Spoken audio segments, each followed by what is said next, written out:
Assalamualaikum warahmatullahi wabarakatuh.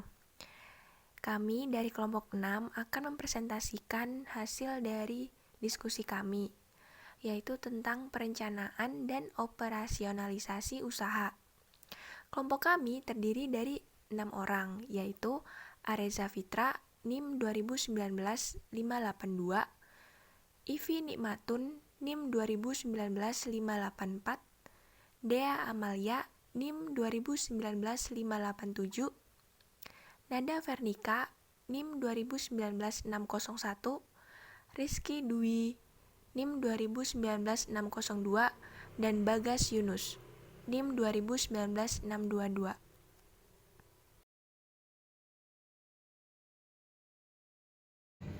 Definisi perencanaan adalah suatu proses menentukan apa yang ingin dicapai di masa yang akan datang, serta menetapkan tahapan-tahapan untuk mencapainya.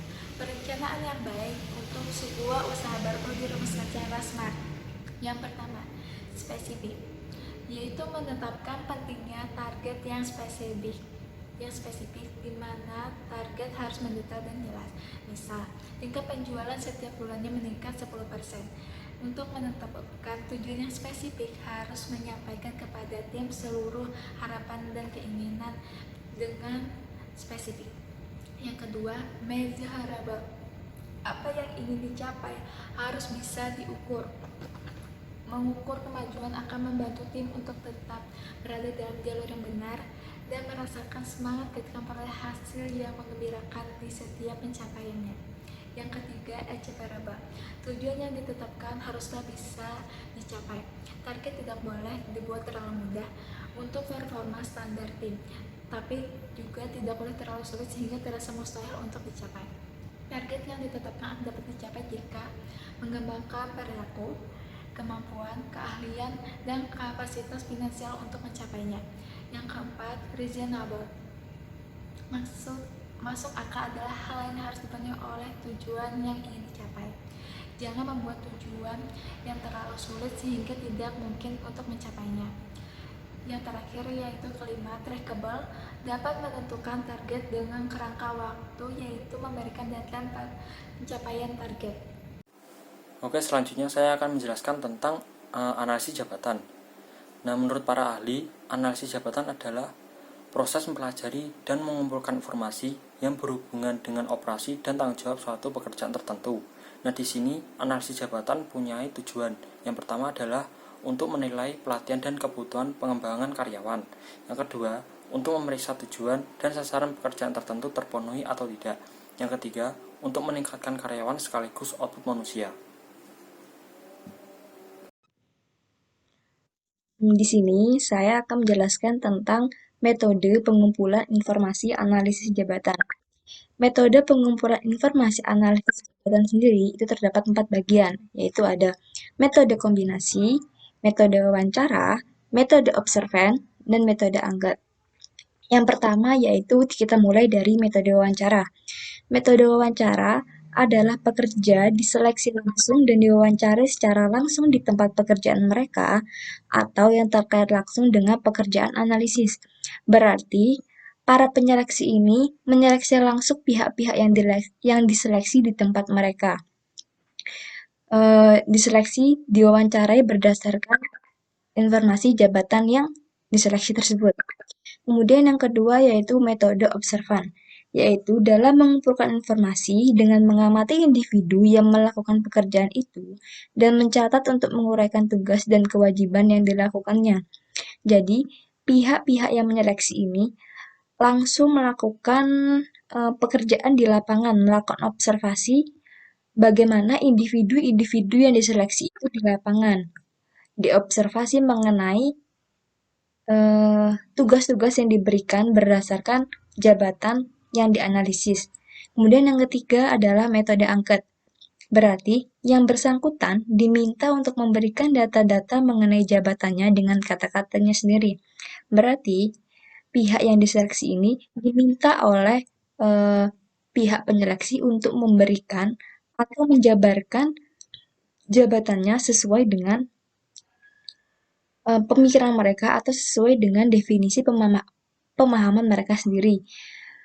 Kemudian yang terakhir adalah metode kombinasi. Berasal dari kata kombinasi, itu berarti gabungan dari metode-metode yang ada. Berarti metode kombinasi di sini adalah gabungan dari metode wawancara, metode observan, dan metode angket.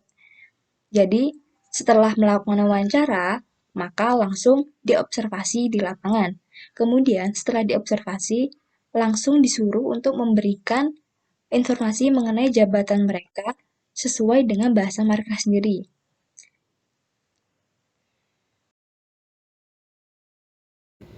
Tahapan analisis pekerjaan. Yang pertama, peristiwa awal, yaitu proses identifikasi pekerjaan tergantung dari besar kecilnya sebuah perusahaan. Tahap selanjutnya ialah pemutusan tentang informasi yang didapat agar memberikan hasil yang berguna. Untuk itu perlu disusun daftar pertanyaan yang isinya mencakup status identifikasi pekerjaan, fungsi, tugas, manfaat, serta tahapan lainnya. Kedua, observan, yakni pengamatan langsung terhadap subjek yang akan diamati selama melaksanakan tugas. Yang ketiga, wawancara. Dengan melakukan wawancara dengan karyawan, baik yang menempati posisi karyawan maupun atasan, sehingga bisa memeriksa kebenaran tanggapan yang diterima. Yang keempat, kuesioner. Pendekatan ini akan memungkinkan banyaknya pekerjaan yang bisa dipelajari secara bersamaan, serta dengan biaya murah. Yang kelima, log. Terdiri dari beberapa catatan yang disimpan oleh karyawan pelaksana. Ini hampir sama dengan kuesioner. Yang keenam, kombinasi, yaitu gabungan dari seluruh metode di atas untuk memperoleh data yang berkualitas dan dapat dipercaya kebenarannya. Yang ketujuh, penyempurnaan data. Dari yang didapat lalu dipisah untuk mendapatkan data yang relevan. Untuk selanjutnya siap digunakan dalam berbagai bentuk seperti deskripsi pekerjaan, spesifikasi pekerjaan, dan standar-standar pekerjaan. Saya, Nada Vernika, NIM 2019-601, akan menjelaskan tentang perencanaan sumber daya manusia. Perencanaan sumber daya manusia yaitu proses analisis dan identifikasi yang dilakukan organisasi terhadap kebutuhan akan sumber daya manusia, sehingga organisasi dapat menentukan langkah yang harus diambil untuk mencapai tujuan. Tujuan itu diantaranya yaitu tujuan sosial, organisasional, fungsional, dan individu. Tujuan sosial yaitu organisasi bertanggung jawab secara sosial terhadap tantangan dan keperluan yang terjadi di masyarakat, khususnya di ruang lingkup organisasi, dan mengurangi efek dampak negatif atau merugikan yang akan muncul. Yang kedua yaitu organisasional. Sasaran-sasaran formal yang disusun guna membantu perusahaan dalam mencapai tujuannya. Tujuan ini mengenalkan bahwa manajemen sumber daya manusia itu ada. Yang ketiga yaitu tujuan fungsional, untuk mempertahankan kontribusi dari sumber daya manusia di tiap departemen perusahaan yang dibutuhkan. Sumber daya tersebut dipelihara agar memberikan kontribusi yang optimal. Yang keempat yaitu individu. Tujuan individu digunakan sebagai motivasi para karyawan untuk lebih berkontribusi dalam melaksanakan tugasnya di dalam suatu organisasi.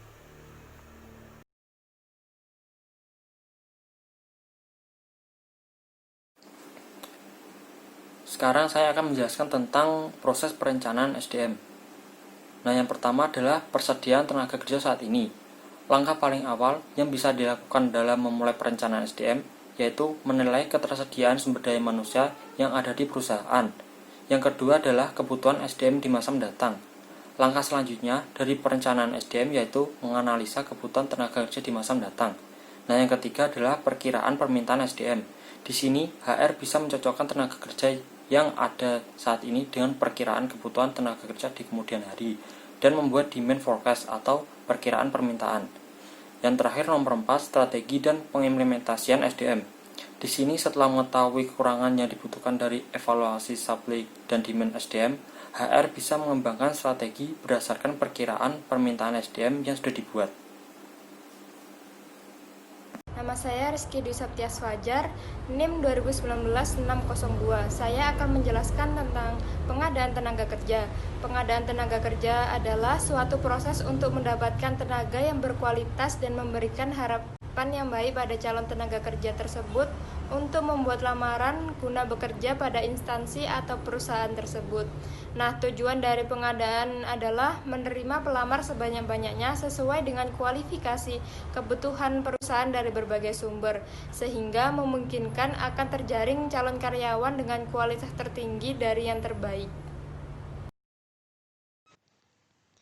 Hal-hal yang perlu direncanakan dalam pengadaan tenaga kerja itu meliputi 8 aspek. Ada analisis pekerjaan, uraian pekerjaan, spesifikasi pekerjaan, evaluasi pekerjaan, penyederhanaan pekerjaan, persyaratan pekerjaan, dan perluasan pekerjaan. Kita mulai dari yang pertama, yaitu analisis pekerjaan. Menganalisis berarti sebelum melakukan pengadaan tenaga kerja ini, pekerjaan yang ingin diadakan berarti harus dianalisis terlebih dahulu.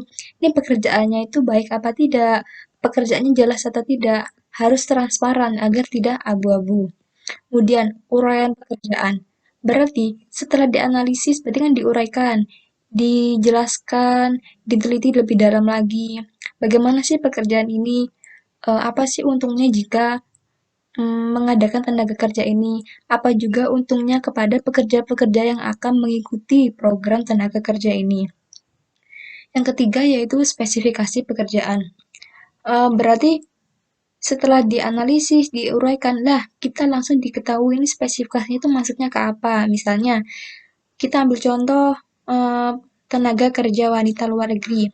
Setelah dianalisis, bagaimana TKW itu, kemudian diuraikan TKW itu seperti apa, dibagi ini spesifikasinya itu seperti masuknya kemana gitu. Misalnya ada bagi-bagian TKW yang jasa laundry atau yang khusus ke pembantu rumah tangga atau khusus ke pembantu restoran begitu. Pokoknya dispesifikasi dibagi-bagi. Kemudian ada evaluasi pekerjaan. Evaluasi pekerjaan berarti dieval, dibenahi bagaimana agar program ini tenaga kerja yang dilakukan itu nanti hasilnya itu sesuai dengan apa yang direncanakan, apa yang diekspektasikan, tidak melenceng gitu, tidak melenceng jauh. Kemudian ada penyederhanaan pekerjaan. Semisal tenaga kerja atau profesi yang ingin dilakukan yang ingin diprogramkan ini itu seperti sulit atau ribet dalam urusan surat menyuratnya atau bagaimana, itu dengan adanya perencanaan ini maka itu bisa dipermudah, disederhanakan agar nanti mereka yang bekerja atau mengikuti program itu dapat mengikuti program dengan mudah, tidak perlu melakukan proses yang berbelit-belit. Kemudian ada 6 yaitu pengayaan pekerjaan. Namanya aja pengayaan, itu berarti peningkatan seperti memberikan motivasi kepada pekerja-pekerja yang mengikuti program tenaga kerja ini. Jadi, semisal mereka bosan dengan pekerjaan mereka, maka bagaimana sih motivasi terhadap mereka ini agar tetap mengikuti program ini terus, agar nyaman ketika mengikuti program ini. Dan yang ketujuh adalah persyaratan pekerjaan. Setelah semua yang dilalui, pasti ada persyaratan, ada syarat dan ketentuan yang berlaku. Tidak mungkin kan melakukan suatu pekerjaan itu tidak memiliki persyaratan. Ia mungkin ada, tetapi lebih jelas lagi atau lebih baik lagi jika terdapat syarat pekerjaannya agar nanti pekerjaannya tuh hmm, pekerjaan tuh dapat dilakukan dengan baik. Misalnya minimal umur 17 tahun, minimal lulusan SMA, SMK sederajat, misalnya hanya wanita atau hanya pria gitu, tidak menikah atau bagaimana. Pokoknya yang direncanakan ini apa saja sih syarat-syarat yang diperlukan jika ingin mengikuti program ini. Yang kedelapan adalah perluasan pekerjaan. Antara perluasan dan pengayaan ini hampir mirip tetapi berbeda. Jika pengayaan itu berarti peningkatan atau pertumbuhan melalui modernisasi dan pengembangan, sedangkan perluasan pekerjaan berarti menambah lebih banyak tugas dan meningkatkan beban kerja. Berarti misalnya pekerjaan ini hanya satu bidang saja, tapi dengan perluasan pekerjaan ini itu bisa bercabang-cabang. Misalnya tadi TKW, TKW-nya itu hanya khusus pembantu rumah tangga saja. Tetapi dengan adanya perluasan kerja ini, TKW yang hanya pembantu rumah tangga itu bisa diperluas, misalnya bisa menjadi atau part-time di toko-toko gitu, atau seperti misalnya sudah selesai melakukan tugasnya, kerjaannya sebagai pembantu rumah tangga, bisa melakukan pekerjaan lain agar agar mereka dapat memiliki skill lain atau dapat memiliki penghasilan yang lebih lagi.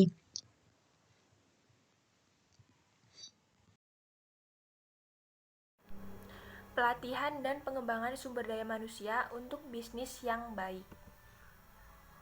Manfaat dan tujuan pelatihan dan pengembangan sumber daya manusia itu ada 5, yaitu meminimalisir kecelakaan kerja, membantu karyawan dalam peningkatan dan pengembangan pribadi mereka, mengembangkan kepribadian yang baik, menambah wawasan serta kemampuan, menanamkan profesionalitas seorang individu. Lalu ada tahapan pelatihan dan pengembangan sumber daya manusia. Yang pertama yaitu perencanaan. Tahap pertama ini adalah tahap menentukan kebutuhan program. Penyelenggara harus bisa mengumpulkan data dan informasi yang sevalid mungkin apakah sebuah organisasi membutuhkan program pelatihan dan pengembangan sumber daya manusia atau tidak. Yang kedua, pelaksanaan. Tahap kedua adalah melaksanakan program sesuai dengan apa yang direncanakan, sesuai dengan tujuan dari program tersebut. Yang ketiga yaitu evaluasi. Evaluasi untuk mengetahui apakah program yang telah dilakukan berjalan efektif atau tidak. Evaluasi dilakukan untuk mengetahui kekurangan program dan memperbaiki kekurangan tersebut. Lalu, terdapat metode pelatihan dan pengembangan sumber daya manusia. Terdapat 7 metode, yaitu yang pertama, teknik pelatihan keahlian atau skill training. Pelatihan keahlian atau skill training merupakan jenis pelatihan yang sering dilakukan pada setiap perusahaan. Program skill training relatif sederhana seperti menilai kebutuhan atau kekurangan. Yang kedua, pelatihan ulang, retraining. Pelatihan ulang atau retraining yaitu memberikan keahlian yang dibutuhkan oleh karyawan untuk menghadapi tuntutan kerja yang berubah-ubah. Melalui hal ini, karyawan dapat lebih percaya diri dalam menyelesaikan pekerjaan. Yang ketiga yaitu pelatihan lintas fungsional atau cross-functional training. Itu merupakan pelatihan yang melibatkan karyawan untuk melakukan aktivitas kerja dalam bidang lainnya selain pekerjaan yang ditugaskan. Latihan ini bertujuan untuk meningkatkan komunikasi dan juga sinergitas antara fungsional satu dengan lainnya. Yang keempat, pelatihan tim atau team training. Dilakukan dengan bekerja sama yang terdiri dari sekelompok individu untuk menyelesaikan pekerjaan demi tercapainya tujuan bersama dalam sebuah tim kerja. Yang kelima, yaitu pelatihan bahasa atau language training. Pelatihan bahasa menjadi penting karena di masa depan atau bahkan saat ini beberapa perusahaan lokal sudah terhubung dengan perusahaan asing. Dengan adanya pelatihan bahasa, maka karyawan dapat meningkatkan komunikasi bahasa asing dan dapat memberikan value tambahan pada karyawan. Yang keenam yaitu pelatihan teknologi. Beberapa perusahaan atau fungsi pasti menerapkan teknologi. Misalnya saja digital marketing, developer, dan juga administrasi. Yang terakhir adalah pelatihan kreativitas atau creativity training, yaitu pelatihan dengan memberikan peluang untuk mengeluarkan gagasan sebebas mungkin berdasarkan pada nilai rasional. Gagasan tersebut nantinya dapat dikembangkan untuk membangun perusahaan yang lebih baik. Kompensasi adalah segala sesuatu yang diterima baik fisik maupun non-fisik. Kompensasi juga bisa berarti seluruh imbalan yang diterima oleh seorang pekerja atau karyawan atas jasa atau hasil dari pekerjaannya dalam sebuah perusahaan. Kompensasi yang diterima dapat berupa uang, barang, secara langsung maupun tidak langsung. Kompensasi biasanya diberikan oleh atasan kepada karyawannya sebagai tanda bahwa karyawan tersebut tersebut telah bekerja dengan keras. Tentu saja kompensasi bisa menjadikan motivasi yang baik untuk para karyawan agar mau bekerja lebih keras lagi. Kompensasi juga bisa menjadi sistem reward yang bagus di dalam perusahaan. Nah, sekarang saya akan menjelaskan tentang macam-macam jenis kompensasi. Ada beberapa jenis kompensasi yang diberikan oleh perusahaan kepada karyawannya. Yang pertama adalah kompensasi langsung. Kompensasi langsung merupakan segala macam imbalan yang berwujud uang, seperti gaji, tunjangan, THR, bonus, komisi, insentif, pembayaran prestasi, pembagian laba perusahaan, dan opsi saham. Yang kedua adalah kompensasi tak langsung. Kompensasi jenis tidak langsung juga bisa berupa uang, tetapi tidak dalam bentuk secara cash, melainkan perusahaan memberikannya melalui pihak ketiga. Misalnya seperti ketika perusahaan mengikutkan karyawan ke dalam program asuransi atau hadiah yang melibatkan pihak ketiga. Yang terakhir, kompensasi non-finansial. Kompensasi ini juga merupakan kompensasi yang sering diberikan oleh perusahaan. Kompensasi non-finansial diberikan kepada karyawan tidak dalam bentuk uang, melainkan dalam bentuk positif yang bisa bermanfaat untuk karyawan. Contohnya adalah perusahaan memberikan pelatihan public speaking. Pelatihan tersebut tidak berbentuk finansial, tetapi bermanfaat untuk karyawan.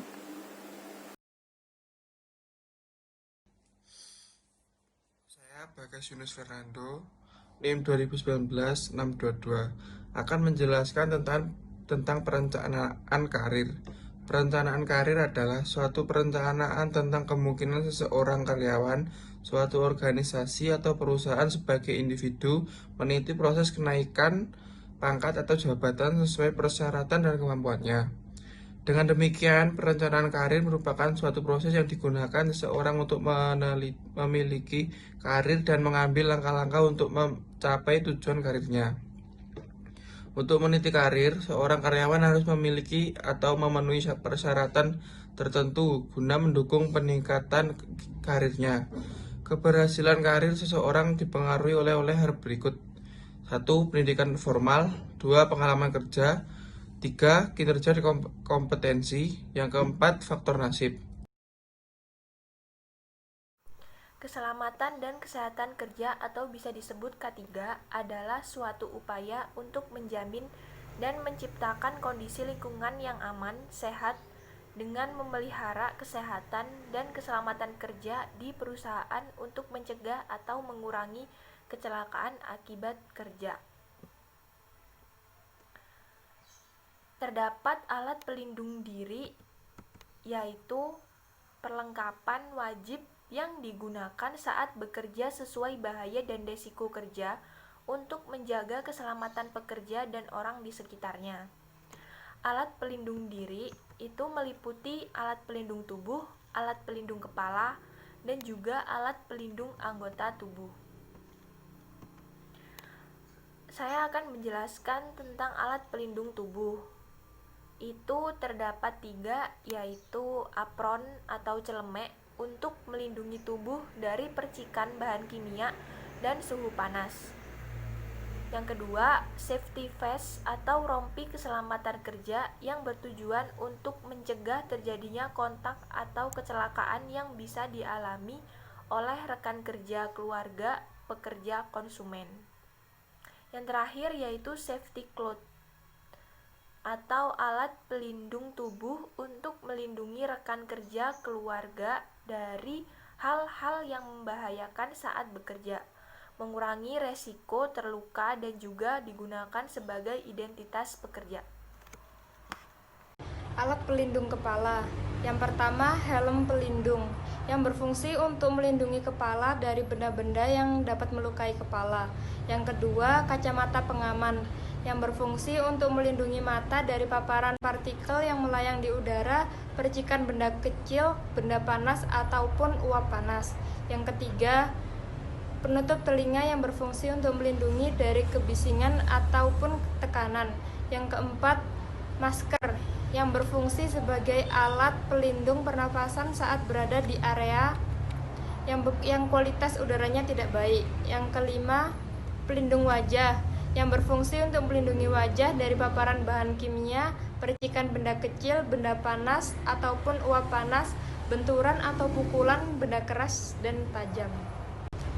Alat pelindung anggota tubuh. Yang pertama, sarung tangan yang berfungsi melindungi jari-jari dan tangan dari api, suhu panas, suhu dingin, radiasi, bahan kimia, arus listrik, benturan, pukulan, dan goresan benda tajam.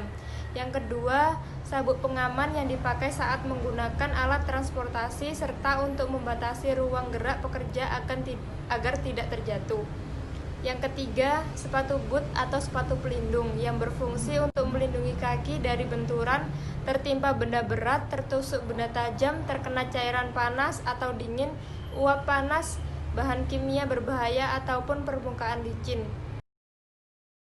Berikut ini adalah alasan perusahaan melakukan PHK, yakni 1. Biaya pengurangan. Hal ini dilakukan bila perusahaan tidak memiliki profit untuk menutupi segala pengeluaran. Yang kedua, relokasi perusahaan.